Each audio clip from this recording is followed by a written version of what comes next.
शिवाय ओम नमः शिवाय ओम नमः शिवाय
संसार सारा भुजगेर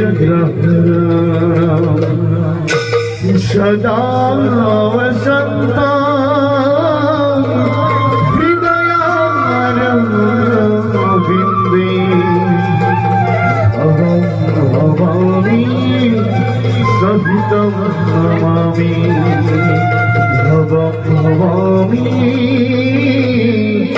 सहितं नमामि।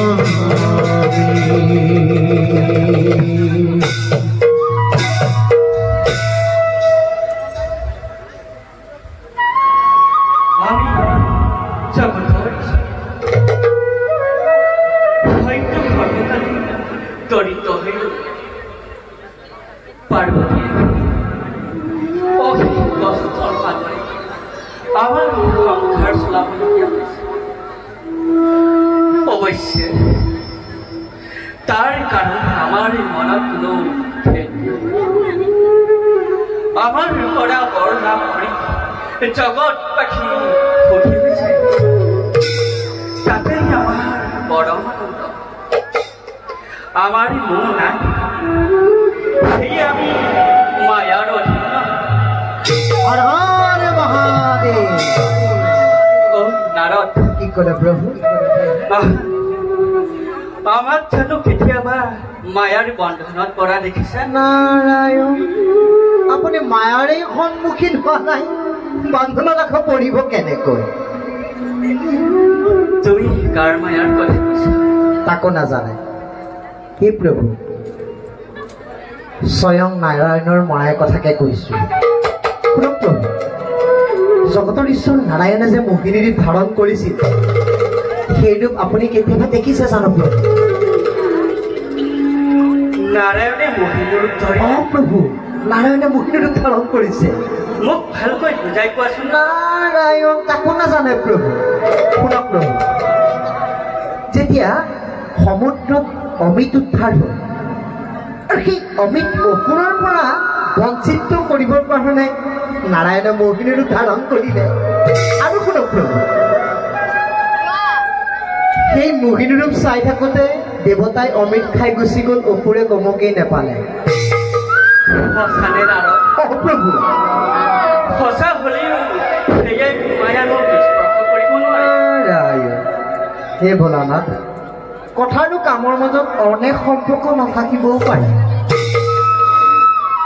মই জিতেন্দ্ৰ নাৰদ নাৰায়ণ কামদেৱক মই ভস্ম কৰি থৈছো বিষ্ণুৰ মায়াই মোক একো কৰিব নোৱাৰে নাৰায়ণ মই আজি এই নাৰায়ণৰ কাষলৈ গৈ অকণ বিচলিত নোহোৱাকৈ তেওঁৰ মায়াময় ৰূপ দৰ্শন কৰি নাৰায়ণ গা প্ৰভু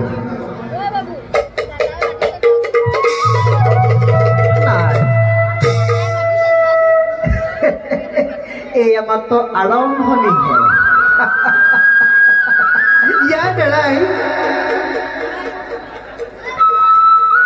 ইয়াৰ দ্বাৰা দেৱতাৰ অমিত ভক্ষ আৰু দেৱতাৰ অহংকাৰ শূন্য কাৰণ এইবোৰ উদঘাটন কৰি পুনৰ বাবে সকলো মুখ এয়া মাত্ৰ আৰম্ভ হে প্ৰভু তোমাৰ কি যে বিচিত্ৰ লীলা প্ৰভু তোমাৰ লীলা বুজিবৰ সঁচাকৈ কাৰোৰে শক্তি নাই বাৰু হে প্ৰভু যাওঁ এইবাৰ তোমাৰ লীলা চাই এই নাৰদৰ নয়ন কৰোঁ গৈ সাৰ্থ নাৰায়ণ নাৰায়ণ